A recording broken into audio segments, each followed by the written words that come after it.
Godrej Smart Care, professionals at your call.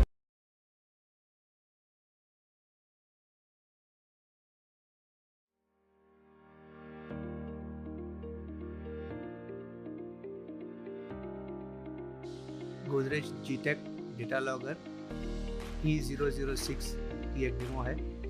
ये जब machine के साथ में आता है तब इसका स्क्रीन ब्लैंक होता है और ये स्लीप मोड में आता है।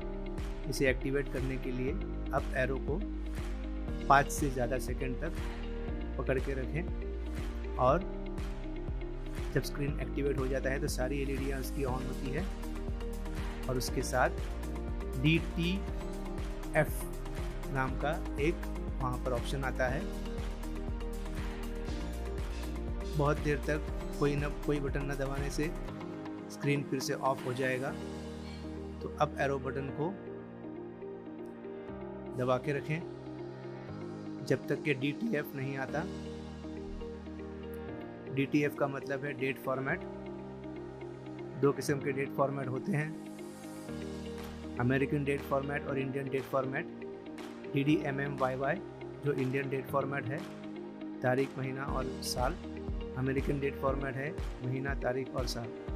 हमें यहाँ पर DDMMYY चुनना है और एंटर का बटन दबाना है।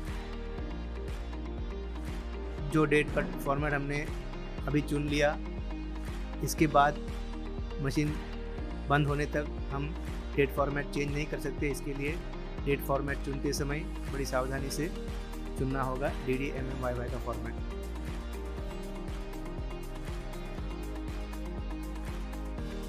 इसके बाद जब DD लिखकर आता है उस वक्त अप एरो दबाने से डेट चेंज हो सकता है। यहाँ पर फंक्शन एरो दबाने से डेट नीचे नहीं होगा, डेट ऊपर की तरफ ही जाता रहेगा। हमको पूरी एक सर्कल चलानी पड़ेगी। फंक्शन एरो दबाने से डेट कम नहीं होगा, तो सिर्फ अप एरो है डेट, मंथ या ईयर को चेंज करने के लिए। अपने मनचाहा तारीख, महीना और साल को इसी तरह से सेट करेंगे अप एरो दबा के और फिर एंटर करेंगे। इसके बाद पूछेगा टाइम में भी हावर और मिनट्स है। हावर्स जब ब्लिंक हो रहा है तो उस वक्त अप एरो को दबाकर हम हावर सेट कर सकते हैं। HR लिखा हुआ है, इसका मतलब ये है कि हम हावर सेट कर रहे हैं। हावर्स ऊपर ब्लिंक हो रहा है, एंटर करेंगे तो मिनट्स सेट होगा।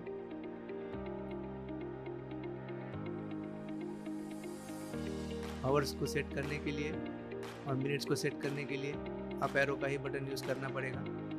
ऊपर हावर ब्लिंक हो रहा है या मिनट्स ब्लिंक हो रहा है देखकर अप एरो बटन दबाकर हम इसको सेट कर सकते हैं। सेंसर लगा के रखना है जब हम इंस्टॉलेशन करते हैं। इंस्टॉलेशन में सेव करने से पहले सेंसर को ऑन करना पड़ेगा। सेंसर को इसके साथ में जोड़ के रखना पड़ेगा। इसके बाद आता है सेव का ऑप्शन। एंटर बटन दबाकर जो भी हमने एंटर किया था वो सारा कुछ सेव हो जाएगा। इसके बाद ऊपर 10 मिनट का वहाँ पर टाइम आता है और यहाँ पर कुछ फिगर्स आएंगे। ये 10 मिनट में ये जो डिवाइस है वो अपने आप को कैलिब्रेट कर रहा है। तो ये 10 मिनट में जो भी टेम्परेचर की रीडिंग आए उसको हम लोग को इग्नोर करनी है और फिर कैलिब्रेशन के 10 मिनट्स वहाँ पर काउंट डाउन होंगे। 10 मिनट के बाद रन की LED ऑन होगी और मशीन रनिंग मोड में आएगा। एक टिक मार्क दिखेगा आपको, इसका मतलब यह है कि सब कुछ मशीन में सही चल रहा है और कोई भी एरर अब तक नहीं आया। कोई भी बटन 1 सेकंड के लिए दबा के छोड़ने से डिस्प्ले एक्टिव हो जाएगा। यहाँ पर दिख रहा है टेम्परेचर का यूनिट डिग्री सेल्सियस है। बैटरी फुल है। तारीख और समय यहाँ पर टॉगल हो रहे हैं। यहाँ पर एक बेल आइकॉन है जो बताता है कि कोई ना कोई अलार्म कंडीशन अब ऑन है। और यहाँ पर क्रॉस का मतलब है कि पिछले 30 या 31 दिन में कोई एक बार कम से कम कोई अलार्म कंडीशन आया होगा। ये जो अलार्म कंडीशन हम है, ये 8 डिग्री से ऊपर टेम्परेचर है, इसके लिए ब्लिंक कर रहा है और यहाँ पर एक छोटा सा अप एरो ऑन है। इसका मतलब यह है कि टेम्परेचर सेट रेंज से ऊपर है। टेम्परेचर की रेंज सेटिंग क्या है, अलार्म कौन सी कंडीशन में आएगी, कितनी देर के बाद आएगी, ये देखने के लिए फंक्शन की को दबा के रखेंगे। यहाँ पर अलग अलग ऑप्शंस आएंगे। ASH मतलब कि अलार्म सेटिंग हाई एंटर करेंगे तो यहाँ पर दिखेगा कि 8 डिग्री का टेम्परेचर दिखा रहा है और यहाँ पर 10 घंटे का ड्यूरेशन दिया गया है। ड्यूरेशन पॉसिबल, इसका मतलब ये है कि 8 डिग्री के ऊपर 10 घंटे तक कंटिन्यूसली टेम्परेचर गया तो यहाँ पर एक अलार्म कंडीशन आएगी। F बटन को फिर से दबाएंगे।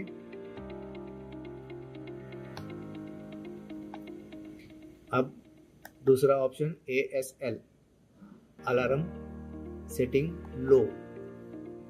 लो अलार्म की सेटिंग तब आएगी जब टेम्परेचर -0.5 डिग्री से नीचे आएगी, मतलब आधा डिग्री 0 से नीचे इसमें सेट है और 1 घंटे का यहाँ पर ड्यूरेशन है।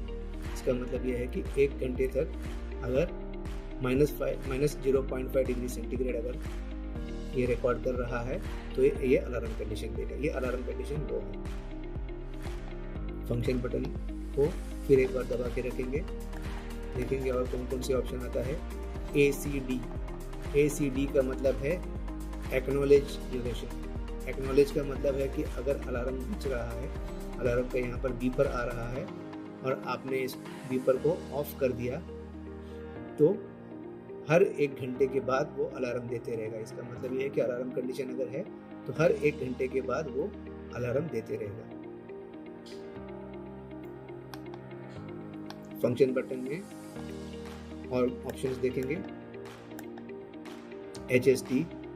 HST का मतलब है हिस्ट्री, और हिस्ट्री पहले 10 दिन का, 1 दिन से लेके 10 दिन तक का ऑप्शन है, फिर 11 से लेके 20वें दिन तक का ऑप्शन है, फिर 21 से लेके 30 दिन तक का ऑप्शन है। मतलब कि 3 ऑप्शन है इसमें, पहले 10 दिन का, पहले 20 दिन का और 31 से 30 दिन का। मतलब कि 10-10 दिन के इंटरवल में, 10-10 दिन के ड्यूरेशन में आपको 3 अलग अलग यहाँ पर ऑप्शन है।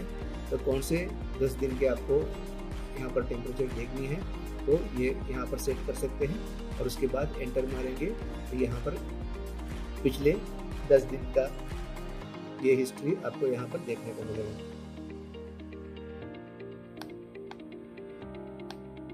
नेक्स्ट ऑप्शन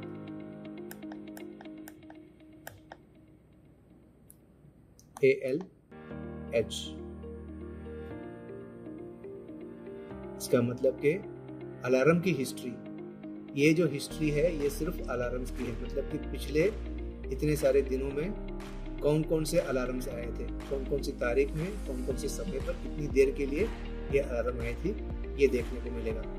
मतलब कि इस वाली जो मशीन है, इस वाला जो डेटा लॉगर है, इसमें पिछले 30 दिन अलार्म रोज आ रहा था क्योंकि इसका जो सेंसर था वो डिस्कनेक्ट था। इसके लिए ये पिछले 30 दिन का एरर दिखाते रहेगा। ERR का मतलब सेंसर इसमें लगा हुआ नहीं था, तो ये वाला अलार्म इसमें कंटिन्यूसली चलती रहेगी।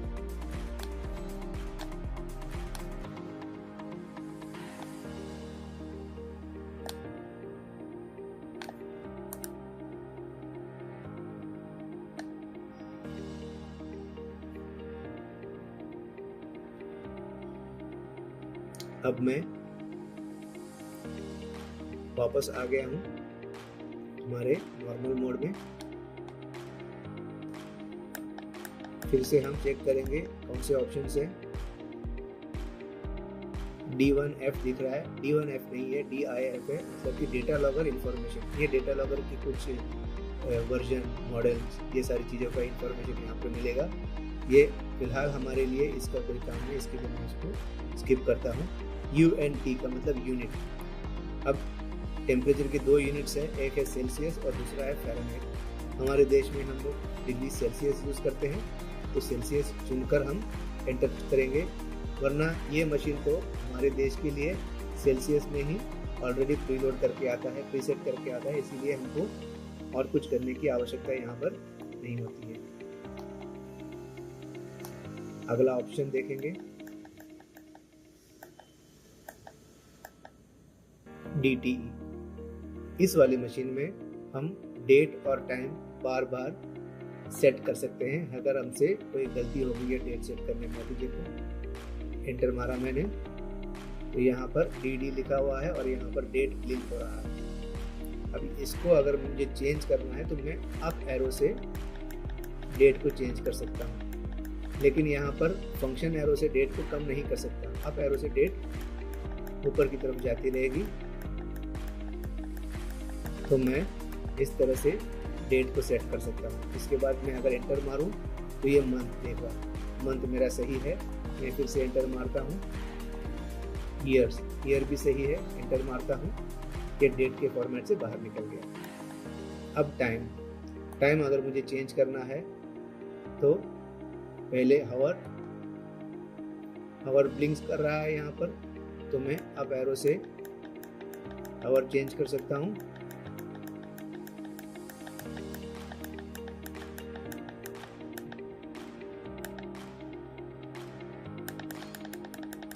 एक गलती अगर कर दी तो एक पूरा सर्कल फिर से हमको करना पड़ेगा।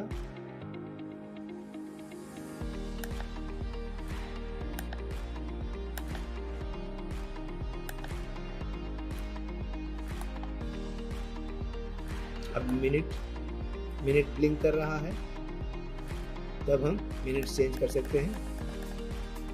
एंटर कर दिया हमने। अब हमने स्क्रीन को इसी तरह से छोड़ दिया तो 1 मिनट के बाद स्क्रीन अपने आप ऑफ हो जाएगा। या फिर हमने फंक्शन बटन दबा दिया तो ये नॉर्मल स्क्रीन में हो जाएगा इसका। ये इसका नॉर्मल स्क्रीन है, यहाँ पर battery, alarm status, alarm icon, फिर यहाँ पर ये क्रॉस या टिक जो दिखाता है कि पिछले 30 दिन में कोई अलार्म आया कि नहीं। फिर ऊपर डेट और टाइम टॉगल होते रहेंगे और यहाँ पर टेम्परेचर दिखाते रहेगा, जो कि 8 डिग्री के ऊपर या -0.5 डिग्री के नीचे अगर है तो ये ब्लिंक होता रहेगा। इसके बाद 1 मिनट तक अगर मैंने कुछ नहीं किया तो ये ऑटोमेटिकली स्क्रीन इसकी ऑफ हो जाएगी। इस वाले डेटा लॉगर के हम बैटरी बदल नहीं सकते, इसीलिए इस वाले डेटा लॉगर को हम कुछ चेंज करना पड़ेगा अगर इसका बैटरी पूरी तरह से डेड हो जाएगा। Thank you.